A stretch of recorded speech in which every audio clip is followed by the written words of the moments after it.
Thank you for a very generous introduction, a bit long one than for all of you to understand. But I am really pleased and honored to be among you all today on this occasion when we are celebrating the Manohar Parrikar Vidnyan Mahotsav. And this is a celebration of science and technology within the country through this platform. And I thank the organizers and the Chief Minister, as well as all the organizing committee members for organizing this wonderful event at different locations across Goa simultaneously. Well, I am going to talk to you. इसका light वाला of कर दीजिए जो screen पे आ रहा है पूरा, ये भी ऑफ कर सकते हैं आप, so that people can see it better. ये वाला लाइट भी ऑफ कर दीजिए. So I am going to talk to you about what India is doing in space and planetary missions.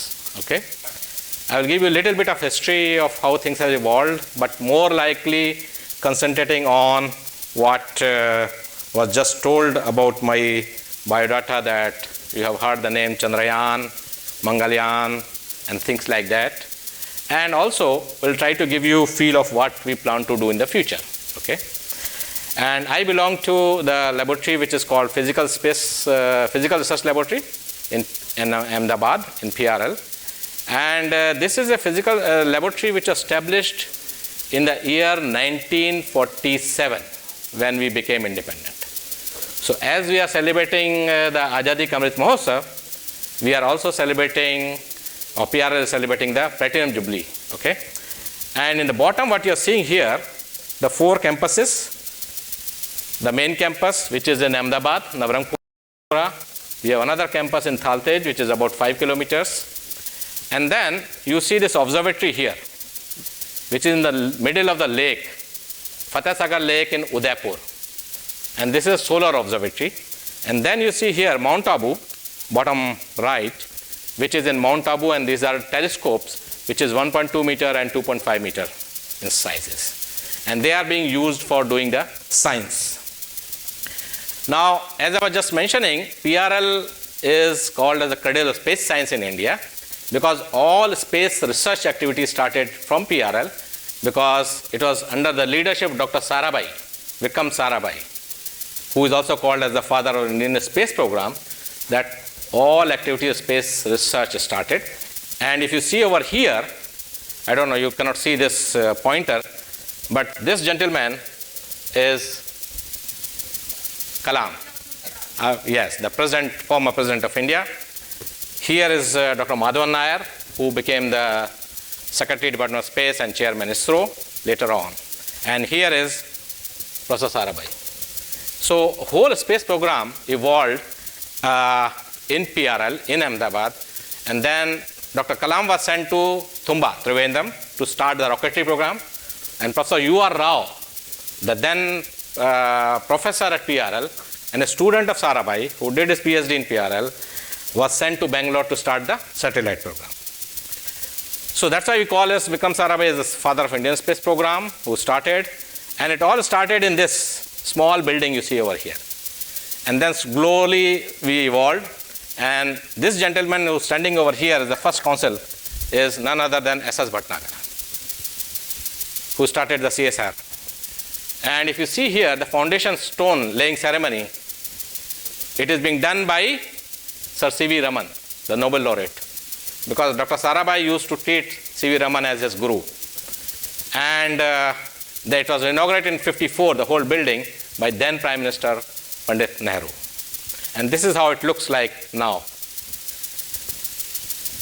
So, as I was telling you that PRL is the cradle of space sciences, the first rocket launch, which happened from Thumba in Trivandrum, which is the capital of Kerala, on 21st of November 1963, carried experiments which are developed in PRL. And as I was just mentioning that we celebrate the Platinum Jubilee of PRL, we also had the centenary celebration of Dr. Sarabhai in 2019. And the Platinum Jubilee is being celebrated in PRL through PRL Ka Amrit Vyakhyan, which is a series of Vyakhans which is happening every Wednesday at 4 p.m. Started last year on 4th of August And consecutively, we had 71 Vyakhyans happening on every Wednesday 4 p.m. So you can tune to this YouTube channel to actually watch this Vyakhyans which has happened already and going to happen in the future. On the moon, इसको थोड़ा बंद कर सकते हैं light को आप, इन दोनों lights को, स्टेज की साइड्स वाली लाइट को. Can you put this off, both the lights? So on the moon, there is a crater which is named after Dr. Sarabhai. And this crater is on the near side of the moon. It is 8 kilometers in diameter and 1.7 kilometers in deep. So you can actually see this crater using a small telescope. Okay? Now let me start my whole talk of telling to you about the planetary science and planetary missions of India. On the bottom right, you are seeing two launch vehicles, right? The one, this is called PSLV, Polar Satellite Launch Vehicle, which is the workhorse force of ISRO or Department of Space or Government of India. And the GSLV Mark III, which is one of the heaviest lift vehicle. It can carry 6 tons of payload in GTOs. And these two are being used to launch the space and planetary missions of India. PSLV has been used by Chandrayaan 1 as well as Mangalyaan, and Chandrayaan 2 was done by GSLV Mark III. And here you are seeing a lot of other pictures which I am going to tell to you in more detail. So as I was mentioning that we started our rocketry program in 63, then we evolved, started satellite program and has the first satellite developed called Aryabhatta. In 1975 we had the mission. And subsequent to that, there were many other missions which is mentioned over here. But the first planetary mission of India is the Chandrayaan 1 mission. Chandra means moon, right? Yes? Yaan means spacecraft, vehicle. That's how the word Chandrayaan has come. And the name was given by whom, you know? The then Prime Minister of India, Atal Bihari Vajpayee. And he says we should have the mission named as Chandrayaan, but not Chandrayaan, it should be Chandrayaan 1, so that you have series of missions going to moon, and that's how the Chandrayaan mission started. This was launched on 22nd of October 2008, reaching after 16 days on moon, and carried 11 experiments on board, which you call as payloads. And it was a truly international character because there were 10 other countries which was participating. You can see these all payloads or experiments loaded on this spacecraft, and I was directly involved with this SARA experiment, which had 2 sensors. But it also had, on the top you are seeing a gray box, right? And this was an independent satellite or small satellite sitting on the mother spacecraft, and it was released from the mother spacecraft after we reached 100 kilometer circular polar orbit around the moon, and it landed into the south pole of the moon, and which made this MIP or Moon Impact Probe as the first man-made object from India landing onto the surface of the moon. So India has put its flag on the surface of moon on 14th of November 2008. 14th November you know very well. What is the significance of 14th of November, right? Okay. So what this Chandrayaan 1 did for the science? The first and foremost, it discovered water on the moon. Till that time, we were not knowing that water exists on the moon. It is the Chandrayaan 1 mission from India which told water exists on the moon. It is there in ample amount, beneath the surface, on the surface, and above the surface. And it is much more in the polar regions. It also gave us a lot of information about how the moon got formed, what we call as validating the lunar magma hypothesis, discovered mini magnetosphere, and a lot of host of science, including that moon is geologically and tectonically active, like discovery of various volcanic activities with the time scales of 10 to 100 million years, which is geologically very recent. Okay? And you see here the cover page of Science and Geophysical Research letter talking about discovery of water or discovery of mini magnetospheres, which are very small in size compared to the magnetosphere which Earth has, because Earth has a magnetic field And these magnetospheres are few hundreds of kilometers in size. This is the picture I like very much. What you are seeing is how the earth looks like, right? पृथ्वी कैसी दिखती है चंद्रमा से. हिंदी भी जानते हैं ना आप लोग? No problem? Okay. So, this is earth. This is below the surface of the moon. And this was taken on 22nd of July 2009 when there was a solar eclipse, and we were interested to look at the image of the moon falling on the earth. So we tilted the whole spacecraft to look back at the earth, and this is how the earth was looking. Unfortunately, it is not looking blue. Why? Because it was all cloudy. So you are seeing all white patches which are clouds. Okay, let me just see how this movie plays here, and that will show you the surface of the moon. Oh, great, it's working. So this is the surface of the moon, okay? And you will see all patches, These all patches which are seeing there are craters. So the moon is full of craters. Crater outside crater, crater inside crater, idhar crater, udhar crater. Jidhar dekho, crater hi crater, right? So the moon is completely filled with craters, and you see the albedo changes. You see the small valleys, hills, black regions. So that means the mineralogical composition at different location is different in the case of moon. Okay, now let me move to Mars. And I'm going to talk to you about Indian Mars mission, or Indian Mars Orbiter mission, MOM, Mars Orbiter mission, MOM. Mom किसको बोलते हैं? माँ को बोलते हैं, right? आजकल के बच्चे सब मॉम बोलते हैं, right? But we have send Indian mom to Mars.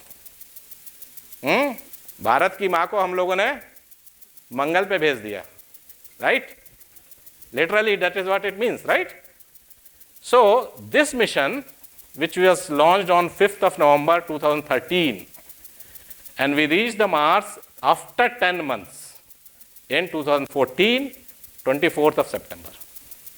So we traveled for 10 months to reach Mars, okay? And we planned this mission for just 6 months, but it survived for 8 years, right? So it has surpassed more than a decade, or you can say factor of 10, the life which we are planning to do, okay? Now, this mission, जो मंगल पे गई, right?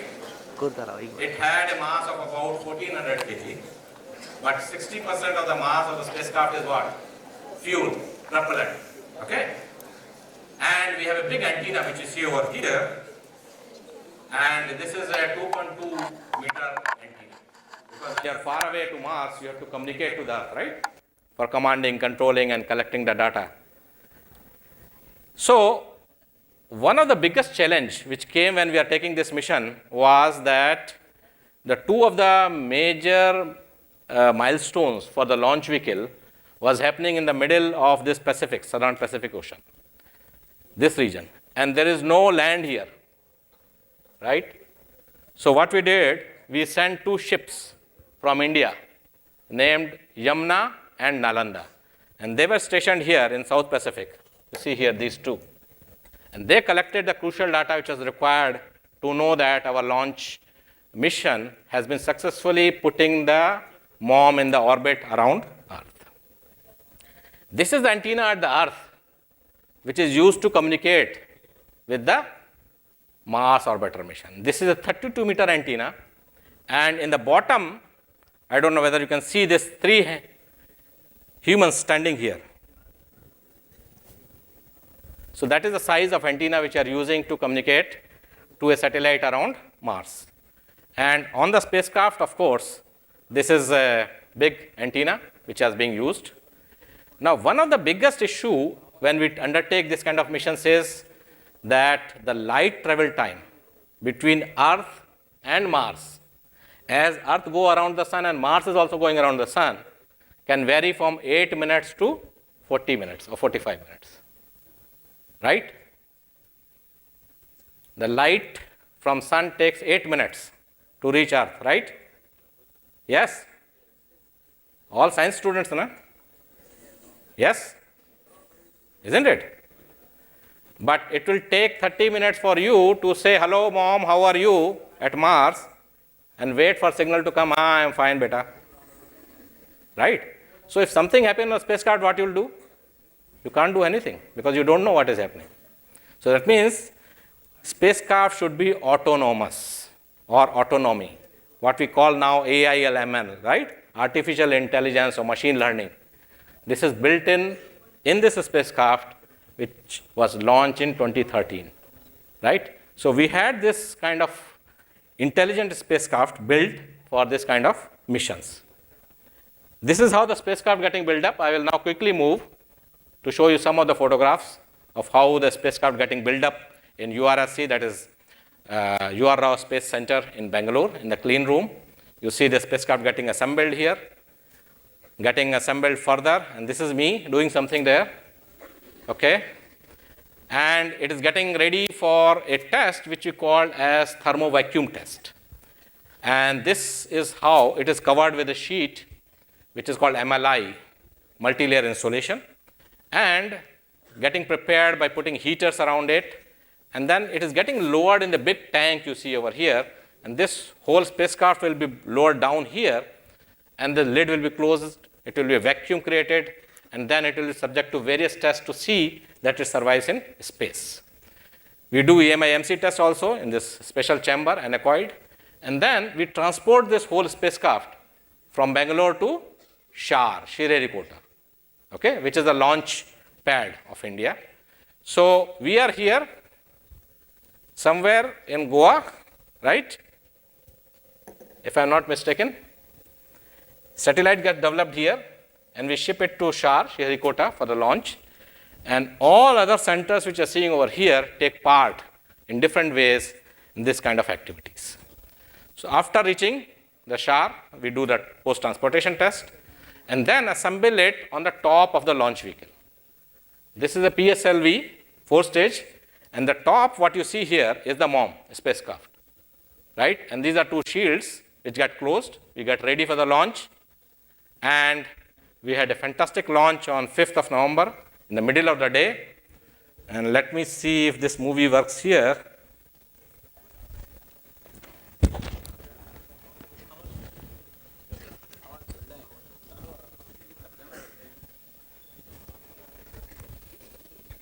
एक minute, let me see what's happening. It's there. Okay. Sound नहीं, हटा दो, sound का जरूरत नहीं, हटा दो, साउंड नहीं आ रहा, कैच नहीं कर रहा, निकल दो उसको, राइट, छोड़ दो.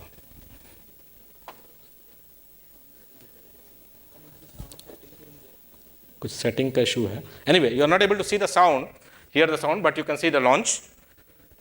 So this is the countdown going on, and you will see the liftoff, and the PSLV is taking the MOM up, okay? This is the launch. This is just hardly a 1.5 minute movie, just showing a small part of it. It took 45 minutes for the whole launch vehicle mission to be over, and it is going in space, you see, okay? This is ground tracking going on, so you can see the whole vehicle going up through the clouds, in between the clouds, so you cannot see it. And this is how we had the fantastic launch of the Mangalyaan, or the Mars orbiter mission, on towards the Mars in November 5th, 2013. So I will skip this now quickly. We will go to the, okay. So after the launch, we went around the Earth to gain the velocity, because we have to escape Mother Earth, right? And escape velocity for the Earth is 11.2 kilometer per second, right?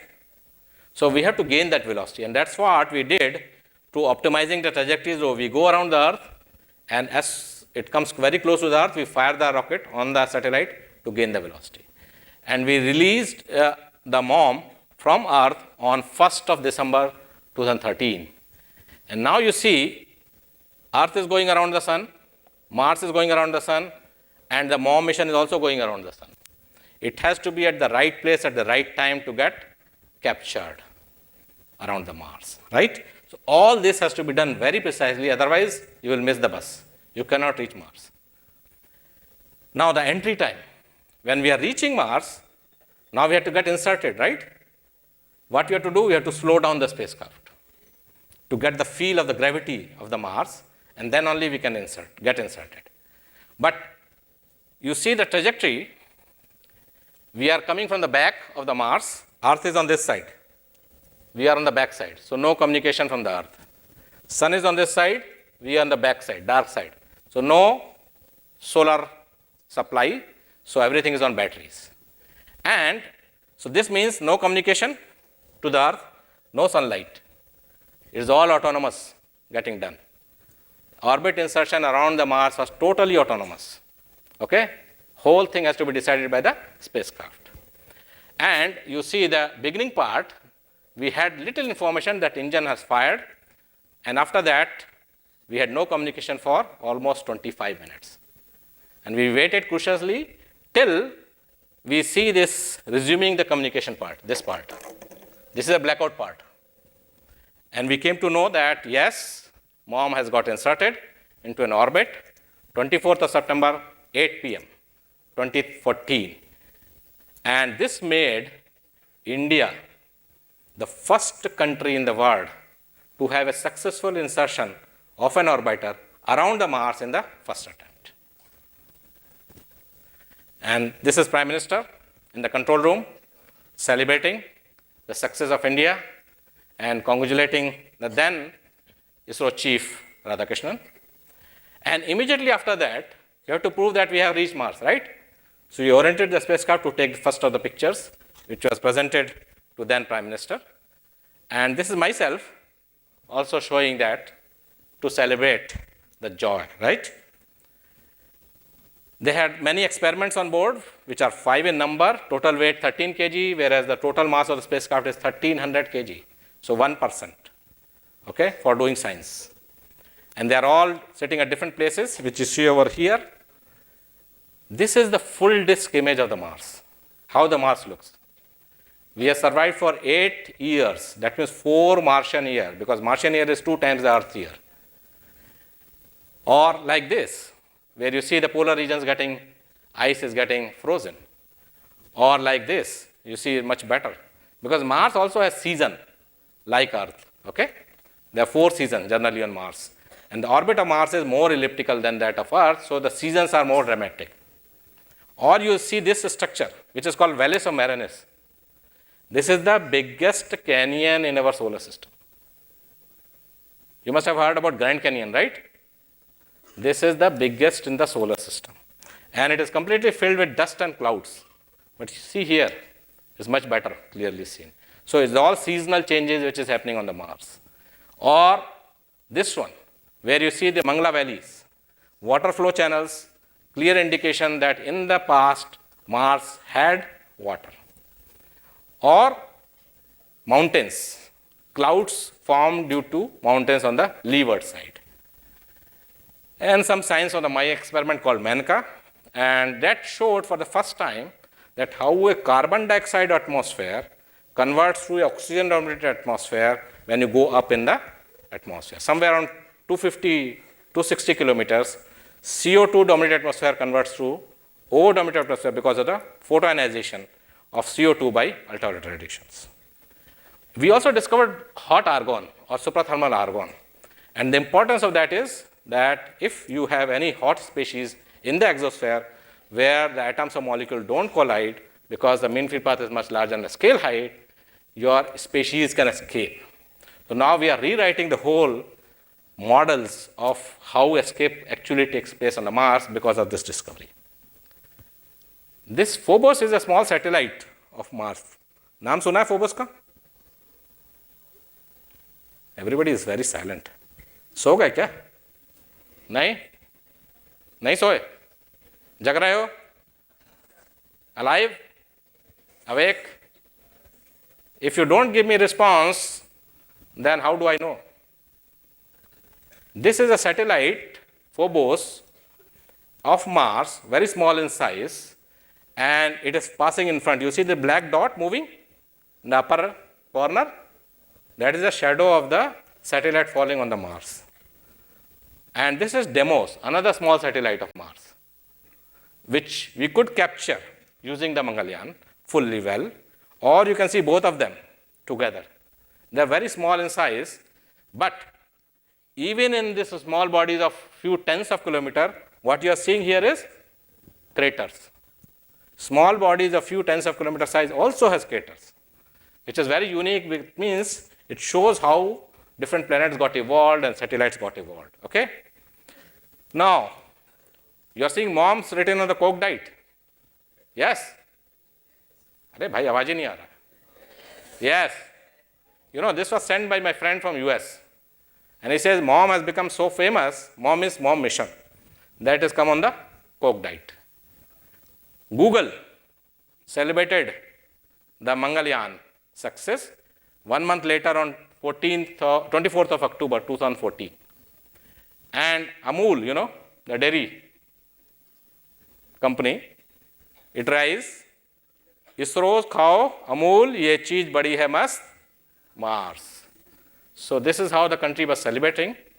And the National Geographic magazine brought on their cover page the images taken by the Mars color camera of the Mars rover.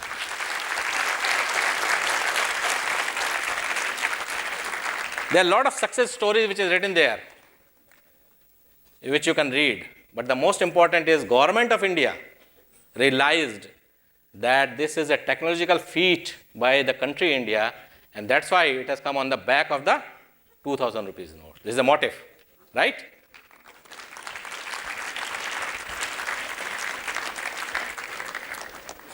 What next?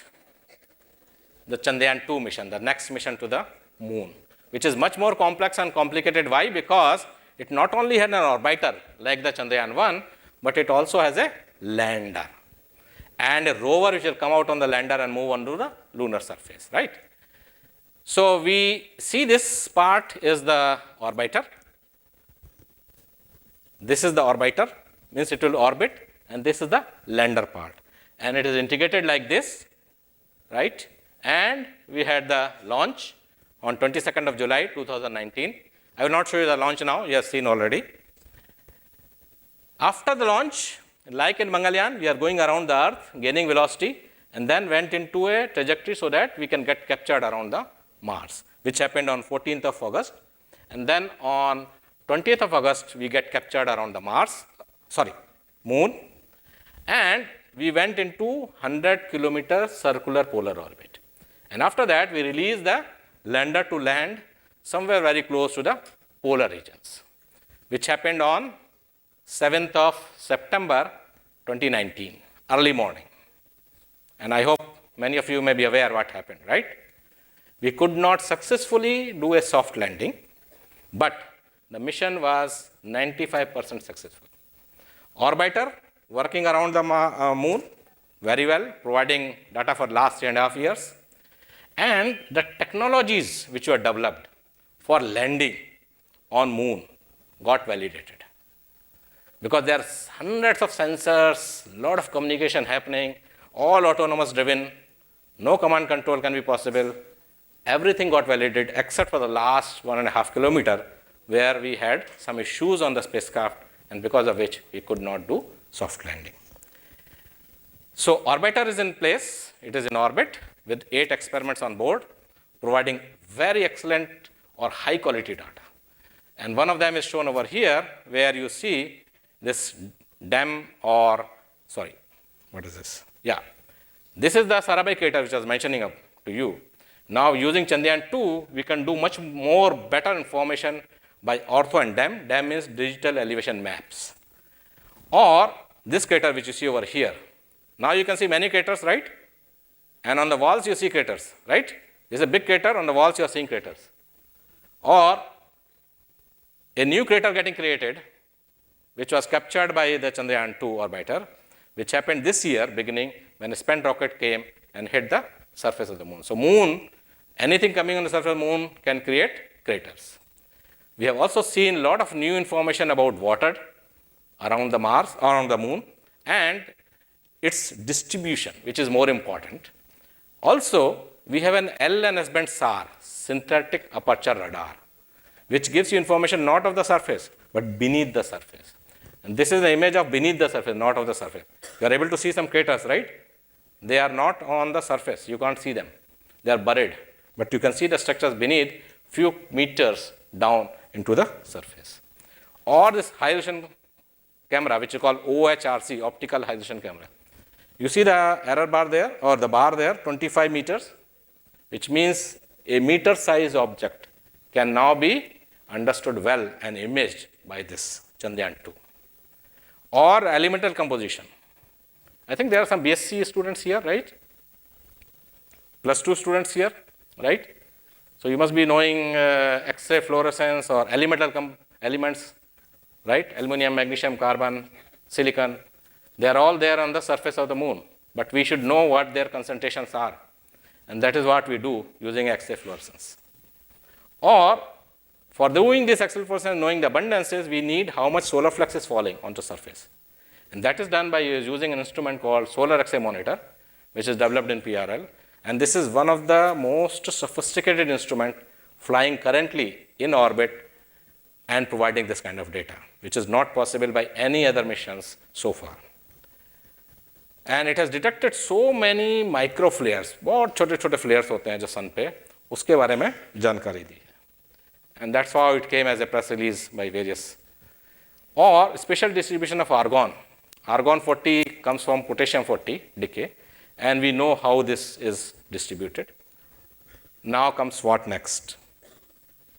We are now going to have a mission, Chandrayaan 3, the third mission to moon, which will be only a lander and rover mission, which will land on the surface and the rover will come out and move and provide you information using the experiments on the lander and rover. Rover, we have two experiments, LIPS, laser-induced breakdown spectroscopy, and APXS is alpha particle X-ray spectrometer. And both of them will provide you in situ observations of minerals and elemental composition, which is very much required to know what is there on the moon. And the experiments on the lander, which is going to land and sit at one place, will be providing information about, one of them is Chaste, which is going to go inside the surface and providing you temperature distribution. It is not sitting on the surface, it is going inside the surface, 10 to 15 centimeter beneath the surface, and provide you temperature profile of the regolith. Now, where are we going? You see, all the landings have happened in the equatorial or low latitude regions. You are seeing Luna, Chang'e, Apollo, Surveyor, all these landings are somewhere around 50-60 degree latitude. But we are going to land somewhere in the polar regions. Why? Because that has not been explored. And we want to do or go to a place which is scientifically very rich but unexplored so far. Another mission which is going to study is the sun called Aditya L1. Aditya means sun, right? And L1 is the location where it is going to go. And the L1 point is where? L1 point is a point between sun and earth. Okay? This is sun, this is earth, right? And L1 point is right in the front on this line. It is just 1% of the distance between earth and sun. And as earth goes around the sun, L1 point is also going around the sun. It is not going around the earth. So the advantage is that you get a continuous visibility of the sun from L1 point. And this is the whole spacecraft which is getting ready. It is going to be launched next year. And this is going to provide you new information about what is happening on the sun. Why? Because the life on the earth is possible because of the sun, right? So we have to study about the sun. Now, future missions, we are interested to have a second mission to Mars and a mission to Venus.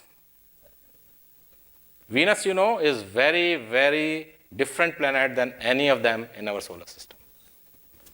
If you look at this, none of them are optical images because you cannot see the surface of Venus. Venus is full of clouds. Clouds of what? Sulfuric acid, H2SO4.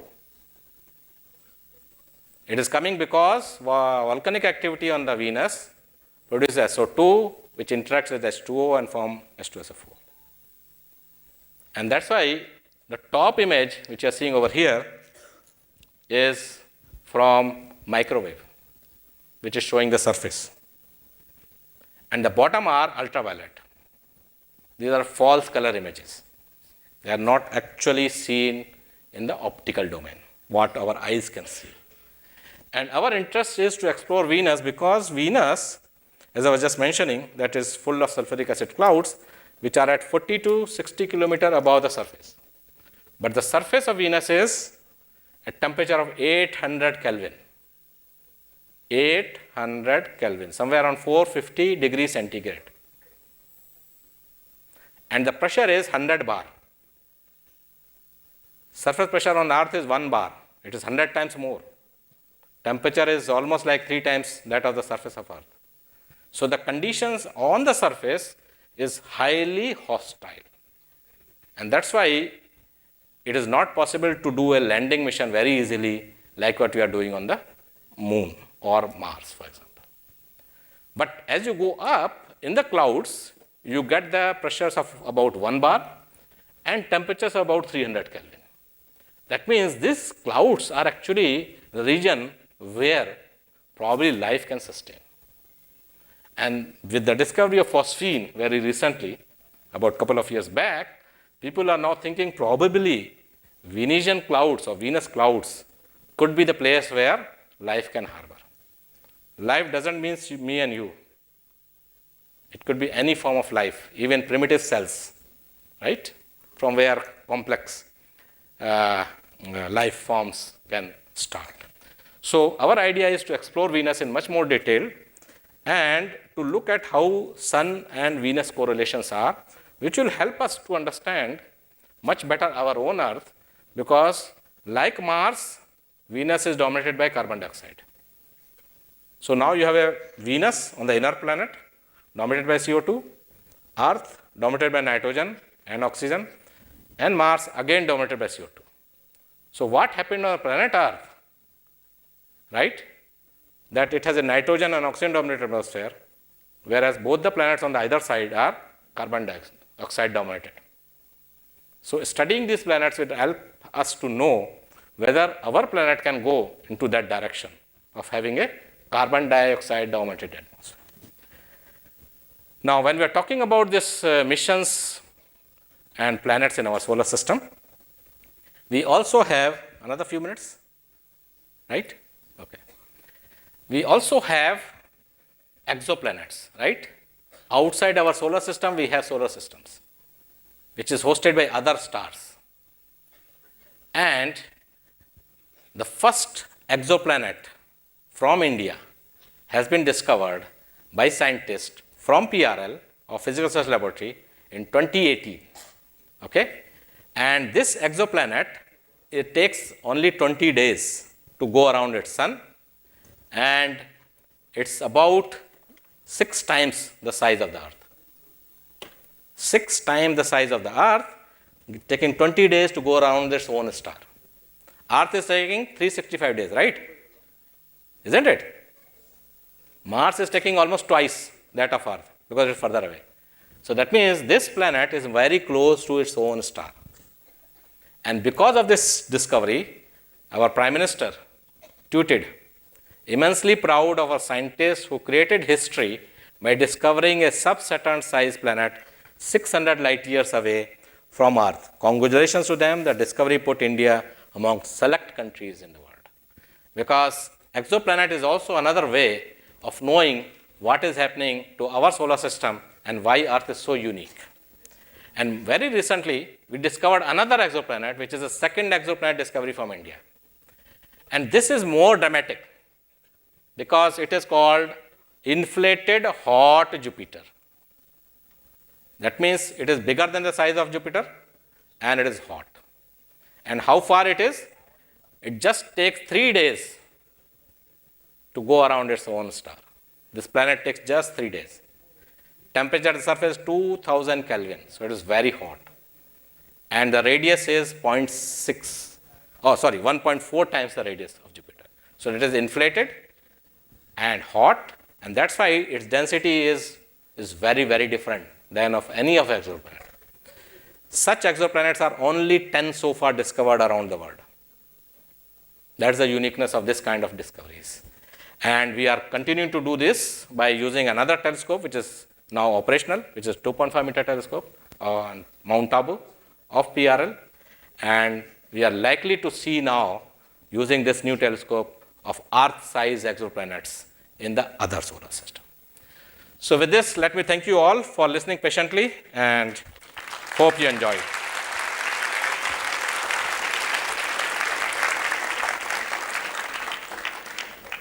Let me also tell you that anybody interested to see the launch from Sherikota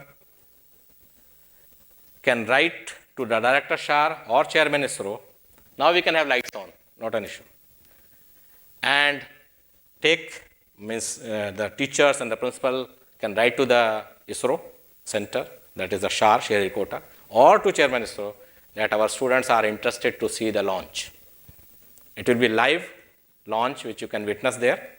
And if anybody is interested to come to PRL, right, to witness what science we are doing in PRL, then also you are most welcome. You can go to Abu, Mount Abu, or to see the telescopes, or go to Udaipur to see a big telescope sitting in the middle of the lake, Fateh Sagar Lake, which is a solar telescope. Okay? So all of you are most welcome to witness the launch as well as come to PRL. Thank you. Thank you, sir. Thank you so much. You took us into the space. Probably this would inspire all our students to become astronauts in future. Thank you so much for the wonderful lecture, sir. Now I request students, if you have any questions to ask, the floor is open for questions. It's 10 minutes. So if anyone has any questions, we have our volunteers with the mic in the audiences. You can just raise a hand. Maybe one or two, yeah, there. Sudhir, at the back. थोड़ा सा इसको कम करेंगे रोशनी को मेरे ऊपर. Yeah. मेरे को दिखाई नहीं दे रहा है. Yeah, that's better. See that the questions are relevant to the subject. Just check the mic.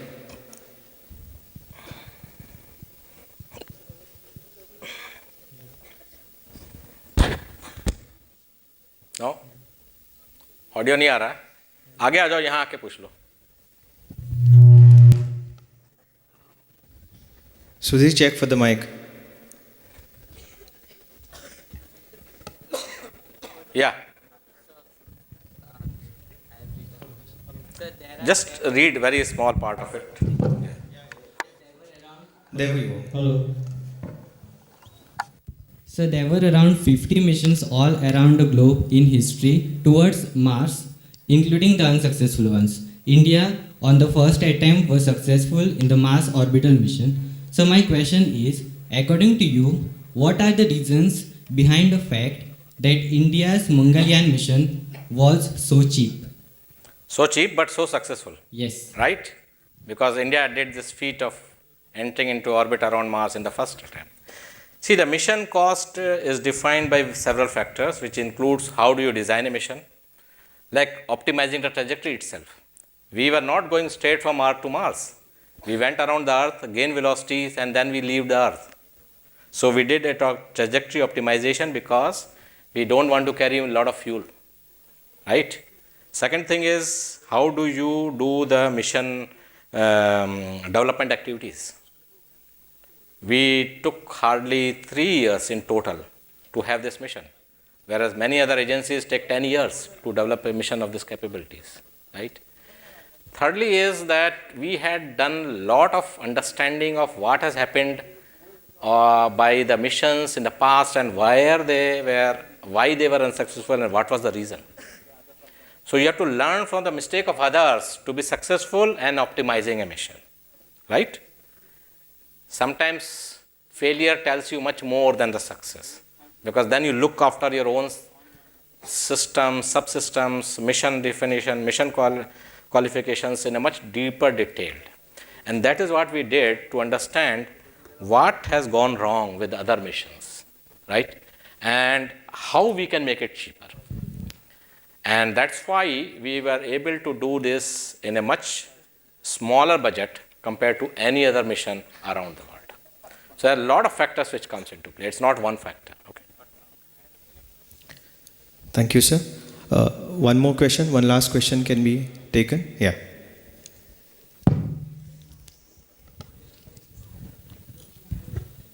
Sir, my question is, how do you name the exoplanets that are discovered? Okay, so this is actually done by International Astronomical Union based on something like what you call a nomenclature, which is defined like the one which I was showing you was having that how do you know that this is a probable exoplanet through some observations, and then which year, where it is, location wise, and things like that. So it's a series of defined parameters based on which they name it as like KB 14397 plus G00, like that. So it's a nomenclature way, right? Like we name, my name is Anil, your name is something else, right? How do you name it? It is given by our parents, right? Yes, sir. Like that. Thank you, sir. Yeah, thank you. Thank you so much. Any more questions? Oh, there couldn't be more. Just one last questions. Yeah. Tell your name and class in which you study before you ask a question. Hello, sir. My name is Govind Gauss. I am in standard 11th. So my question is, why do you use gold-coated satellite? Oh, it is not actually gold. Okay, we don't send so much gold into space. It is called multi-layer insulation, MLI. Okay, so it has different layers in between. It's a little bit thick, but why we need this is like in winter, right? In the cold season, you have a blanket over you when you sleep. Why? Because you want to keep yourself warm, right? The same way, when the spacecraft is going into space, it is seeing the all cold and hot environments. If it is facing the sun, it will be hot. Other side will be extremely cold. So there will be a lot of temperature gradient across the spacecraft itself, right? So now what you have to do is you have to do a thermal balancing.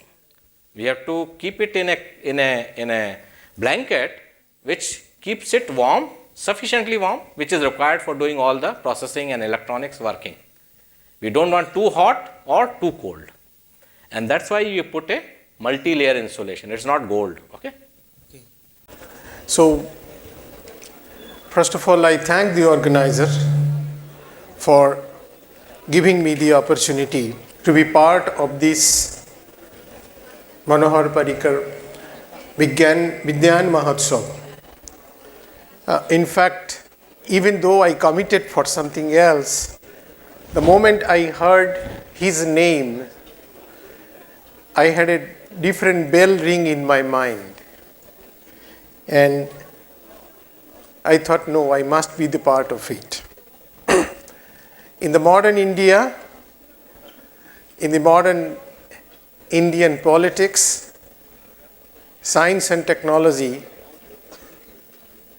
I think even he is physically not present, his inspiration will work in coming 100 years for the nation and especially for science technology. A man with such a simple attitude in life and was such an inspiring of the nation. Goa as well as India was fortunate to have him. After hearing this fantastic successful journey of the nation towards space, let me talk to you something which is very, very important for your daily life. So I'm going to talk to you a science which you call not genetics but epigenetics. You all know what is gene. You know that every living organism has a molecule called DNA. that carries the information from one generation to another generation. But this DNA or the gene is not good enough to make you as you. We all started our life from a single cell, as you see here, and this single cell, half of the chromosome comes from your father. Half chromosome and cytoplasm comes from your mother. Then this single cell in our body makes many organs. Some makes your neuron, that is your brain, some your kidney, some your liver, some your muscles. All look different, all behave different. You take the DNA from them, all are identical. Then why they are different? So there is something above than gene. That is epigene, that is epigenetics. And so your DNA is not your destiny.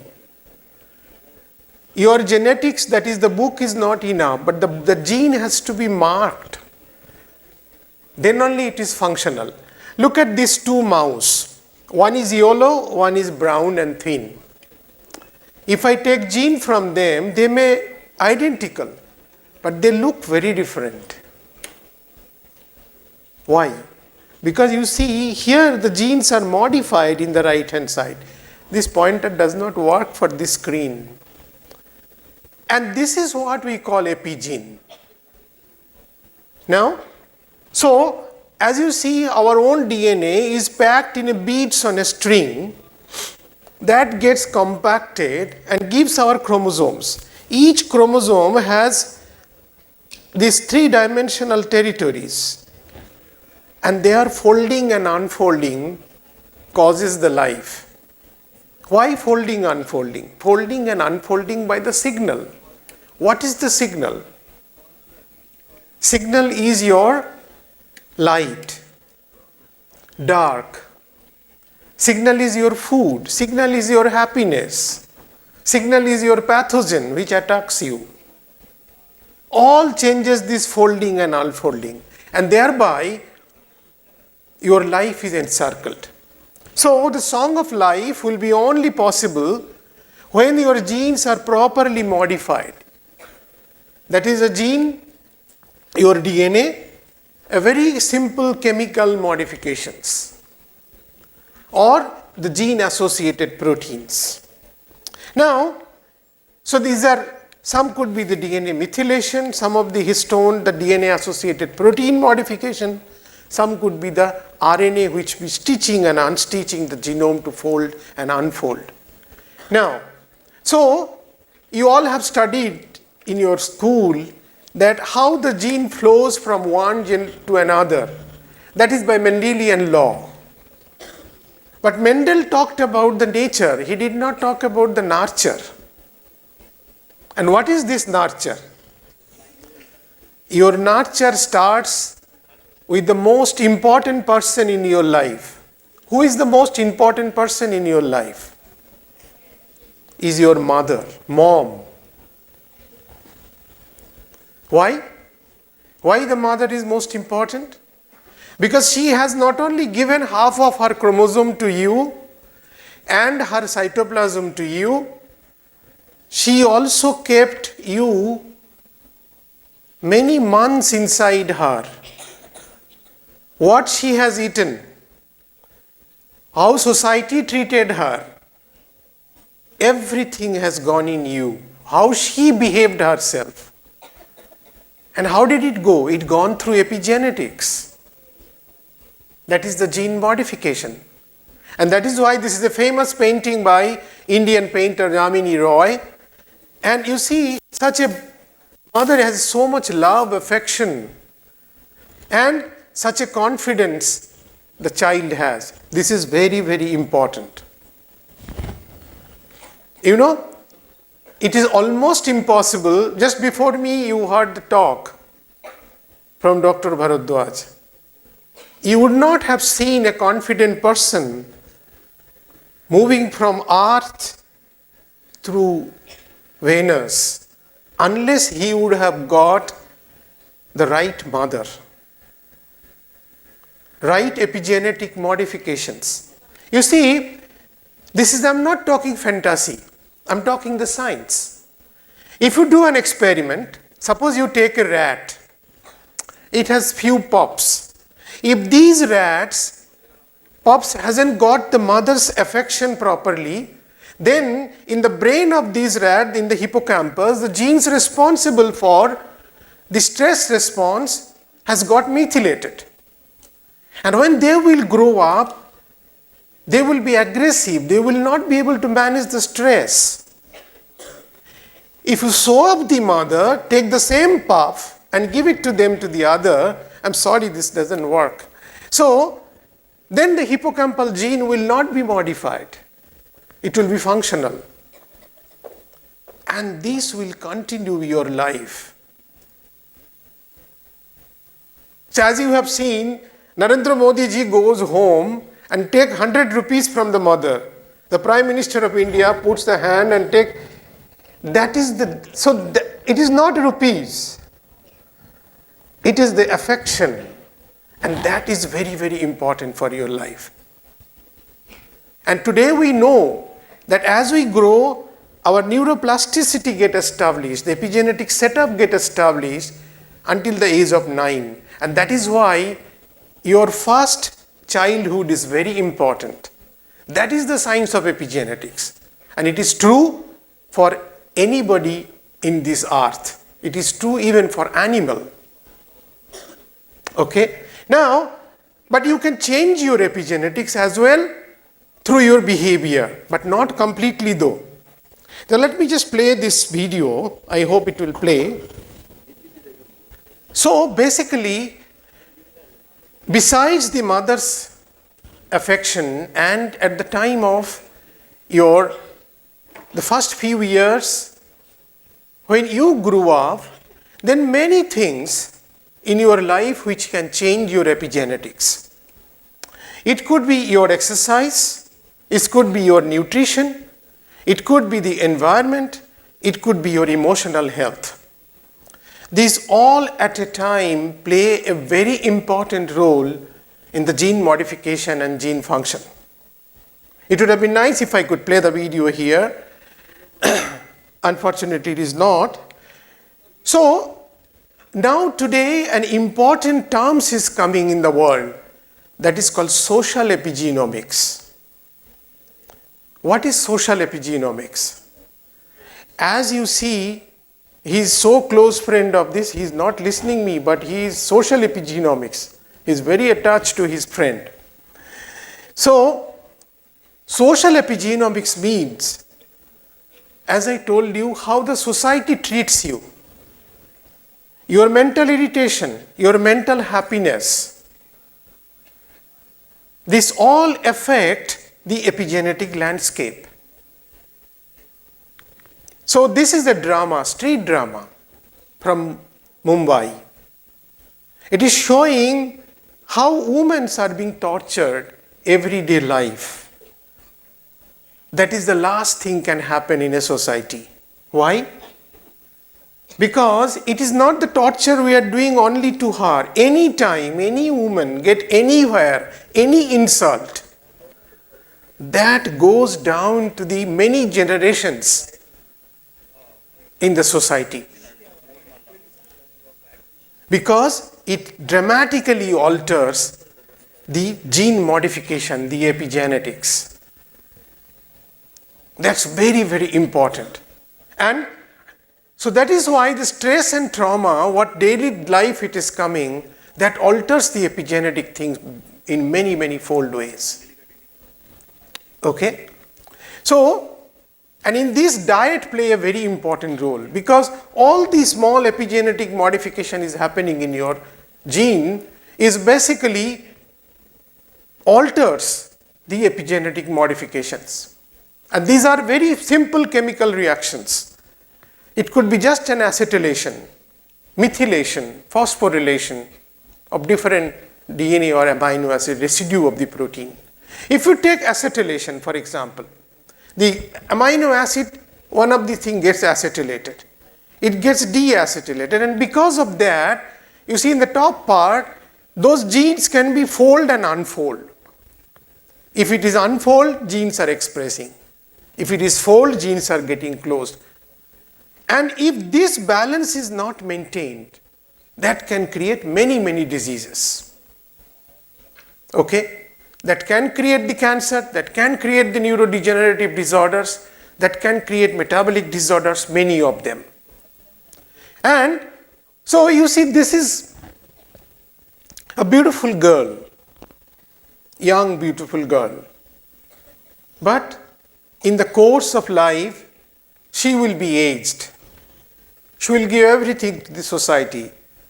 And in one corner, she will be there. But in this process, what has happened? Many things has happened to her.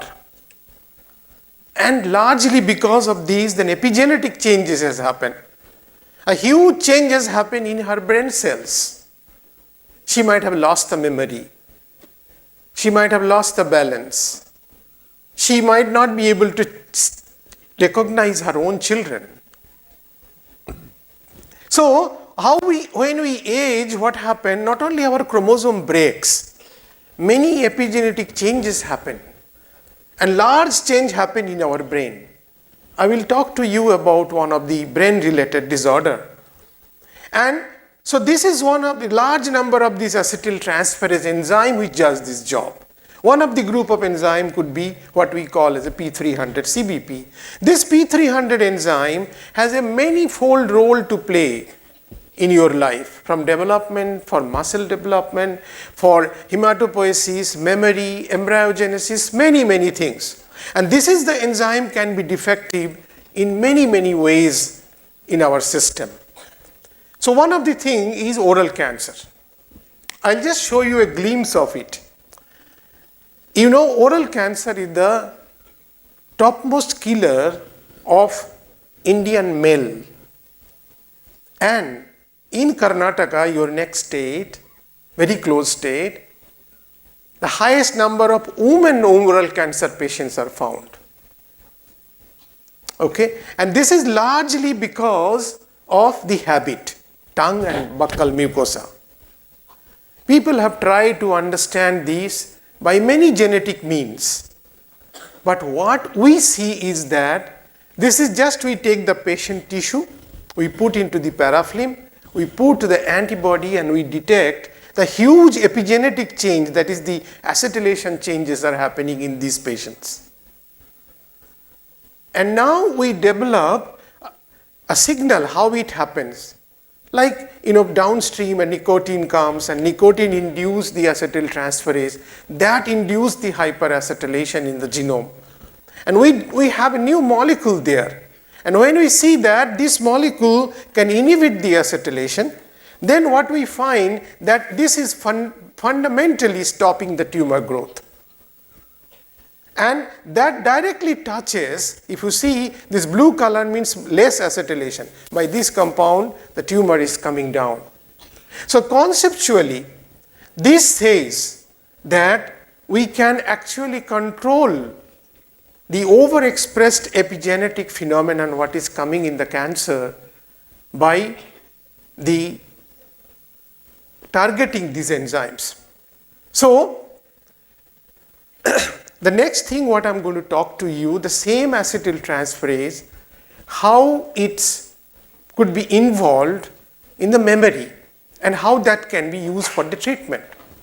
So you all are listening me, okay? When you are listening me, you have also listened the talk before me, and now you close your eyes and try to remember what you heard. How will you remember that? How your memory forms? So when you heard, when you are listening me, a calcium signaling is going to your brain. From that calcium signaling in your brain cell, basically, your genes are getting expressed. And you see this enzyme P300 CBP acetyltransferase is sitting there. And then this will make the RNA in your brain and protein will be made. this protein in your brain cells will make a small, small dots. These are your memory spikes. If this doesn't form, then you will not be able to remember. That is why this particular enzyme often get targeted in many neuro disorders and many type of autisms. Okay? And this is also involved in your depression. I will not tell you the depression story today. What happened in depression? In depression, your epigenetic changes happen. Acetylation comes down. A part of your brain which is called hippocampus. This gets shrunken. And then when it's permanently shattered, it can never be back. And you know what? How this enzyme can be activated? We and others have shown by enriched environment. Again, this environment coming. Living in a good place, having the good friend, having fun in life. Okay? So many epigenetic changes can happen coming in Goa. So that is why this enzyme can be targeted.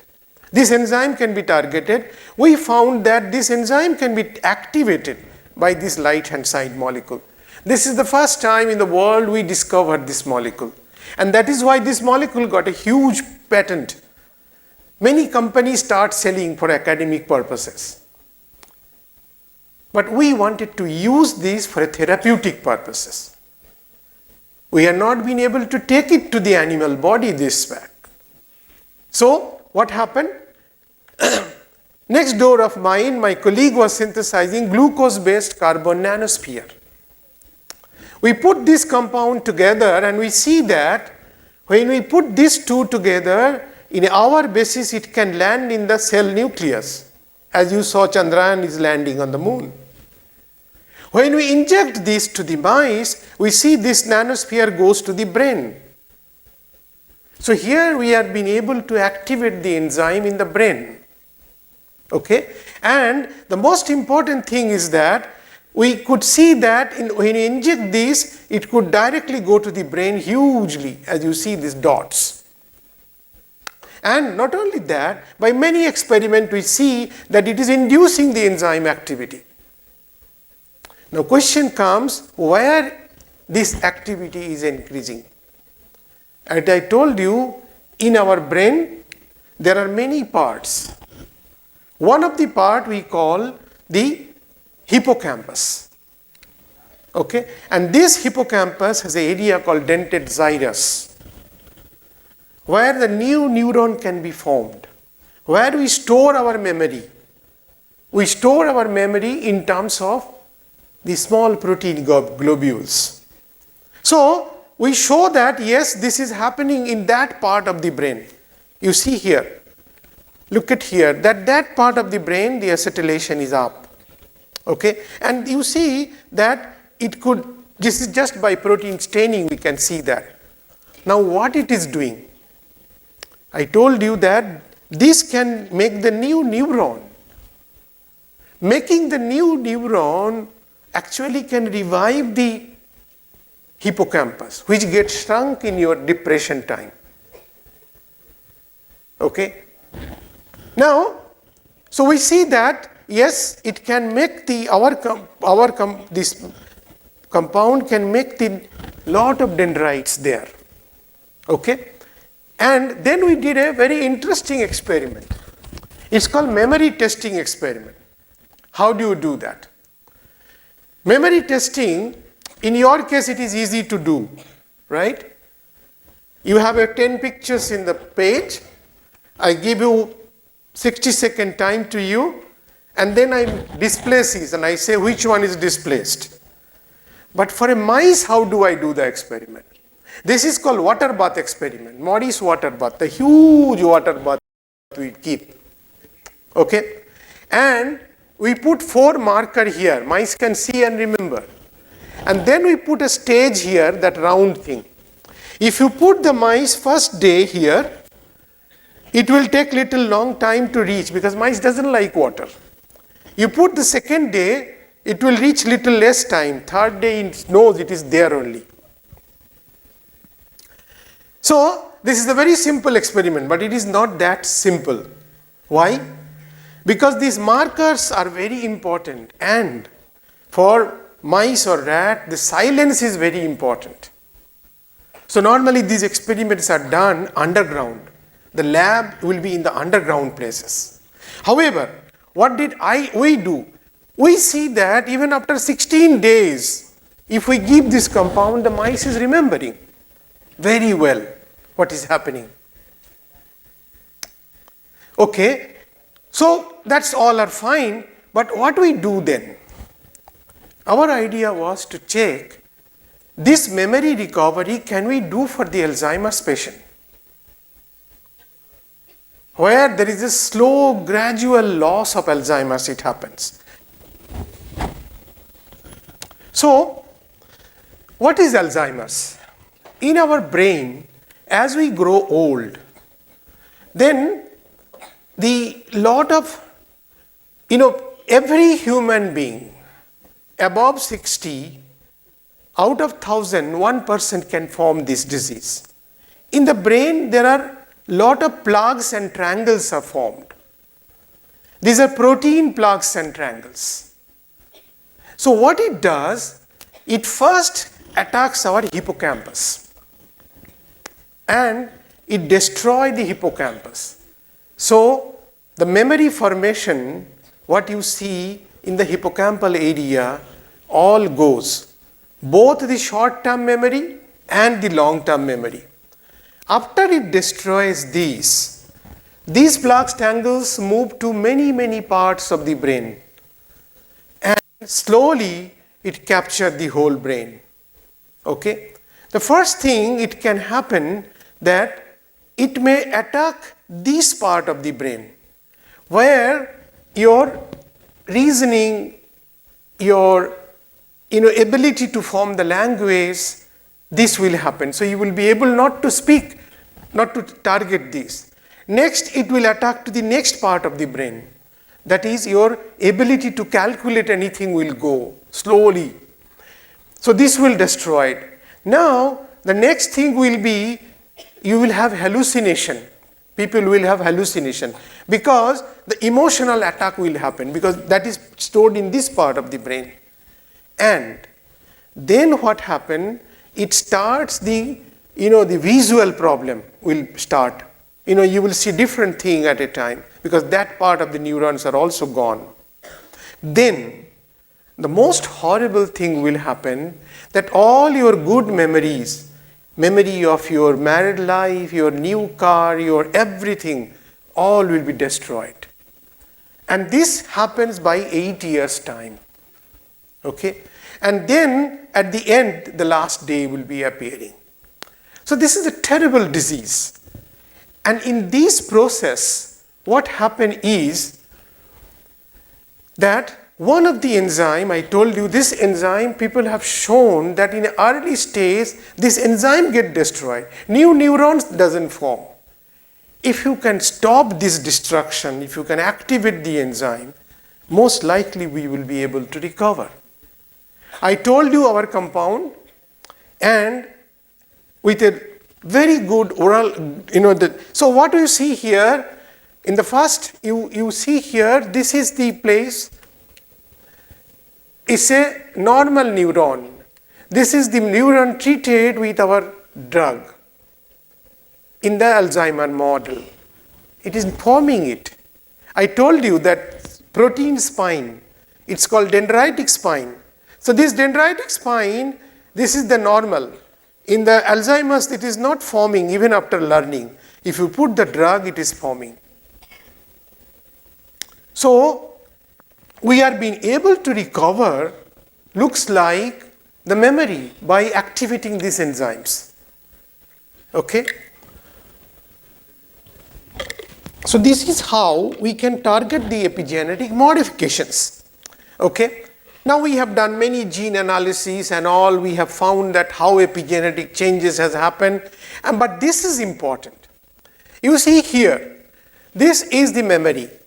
This is the memory of the wild type mice. This is the memory of disease one, and this is with the drug. with the drug, the memory has completely come back. I'm not saying tomorrow it is a drug, but what I am saying is this is the science. Starting from the molecule to reach to this level, almost everything done here. That's the confidence. So I told you this compound what it can do, that it can do the axonal growth, the neural growth. When I was doing this, one scientist from Imperial College London visited. He said, your molecule looks very interesting. Can I use for spinal injury? Why spinal injury? So spinal cord injury is a devastating thing. If it happens in your family by accident, you know. Where it happens, down bottom are all paralyzed. And as you know, that, if you see the statistics, at least 250,000 spinal cord injuries every year it happens in the world because of many, many accidents. And as you know, these many, celebrities, all of them are on the bed. So this is a chronic problem. So my friend Simon from Imperial College London, he had a great observation. He finds that when he keeps the mice in the normal house, boarding house, your boarding room, and if they have a spinal injury, they take long time to repair or don't get repair. But if the same mice is kept in a very enriched environment, that get repair faster. And interestingly, he discovered that same P300 CBP enzyme gets activated. So here comes the point. Even your spinal injury can be better repaired when you are in an enriched environment. So he said, give your compound, let me try. And then when he tried in a culture, you see, this is what the compound does. It makes so beautiful axonal growth which can be used for the repair. Then he created the injury. And then he sees that by giving this compound, the injury is red color, it is getting repaired. He throw the nerve conduction experiment that it is actually conducting the sensations. Then, after injury, he did the test. After giving the injury and then giving the drug. Two tests, a very interesting test. One of them is called ladder running test. So, if the injury is there, they will have more slippage. If they have less injury is repaired, the slippage will come down. And to cut a long story short, what we find that, yes, the grid walk, it has by 5 weeks time, it has become normal. That means by activating this epigenetic enzyme, through a small molecule route, spinal injury could be repaired. This paper, when we submitted to Science, then they said to us that, no, you have to test in a bigger model. We tested, we sent the material to Geneva, one lab, and then they did the testing for us in a rat, and we find that, indeed, it could be repaired. You see here, this is the repaired one, and this has got the control. It could not be repaired. Now, soon after this story come out, you will not believe so many letters from all over the world I got that help us to get this compound. When I was in CDRI, a full team came from Singapore and US. All of them are parents. They funded the money to us that we develop this for the therapeutic purpose for spinal injury repair. We are working on that. The story came in a very big journal called Science Translational Medicine. This is Simon. These are my folks who worked for it. So what I told you today is the epigenetic phenomenon. I told you the fundamentals of epigenetics. I told you the social epigenomics, social epigenetics, which is going to be the next subject, next target for drug discovery. I could tell you the story of the drugs which has come out from that. Rather, I told you the science going on in our own land and which could have a tremendous future. The spinal injury story and Alzheimer's story, what I told you, it took 19 years for me to reach there. Okay? So it takes time. But we can do it. We should believe ourselves. So these are my collaborators and these are my all Indian funding, and thank you very much.